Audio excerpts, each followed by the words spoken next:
ফুটবলের রাজা, মহারাজা, মহাতারকা এই বিশেষণগুলো এখন শুধুমাত্র ক্রিস্টিয়ানো রোনালদোর ক্ষেত্রেই মানায়। কেননা 2003 সালে পর্তুগালের জার্সিতে অভিষেকের পর থেকে একের পর এক রেকর্ড গড়েই চলেছেন তিনি।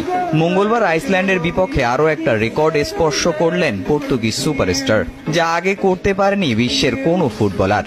নিকট ভবিষ্যতে তার এই রেকর্ড ভাঙার ধারে কাছে নেই কেউই। রোনালদো আন্তর্জাতিক ফুটবলে কুয়েতের বদর আল মুতারের সবচেয়ে বেশি 196 ম্যাচ খেলার রেকর্ড ভেঙেছেন এ বছরের মার্চে 2024 ইউরো বাছাই পর্বে লিগস্টিনের বিপক্ষে ম্যাচে।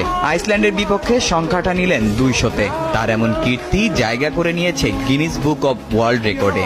শুধু ম্যাচই নয়, আন্তর্জাতিক ফুটবলে 123 গোল করে সবচেয়ে বেশি গোলের মালিকও পর্তুগিজ তারকা।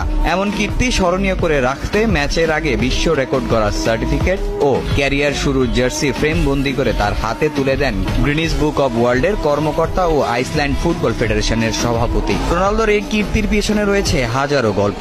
20 বছরের ক্যারিয়ারে পর্তুগালকে দিয়েছেন অনেক সাফল্য। তার নেতৃত্বেই প্রথমবারের মতো ইউরোপিয়ান চ্যাম্পিয়নশিপ ও নেশনস লিগের শিরোপা জেতে পর্তুগাল। তবে মুদ্রার উল্টো পিঠেও দেখতে হয়েছে রোনালদোকে। সবশেষ কাতার বিশ্বকাপে কোচ ফার্নান্দো সান্তোসের সঙ্গে ঝামেলা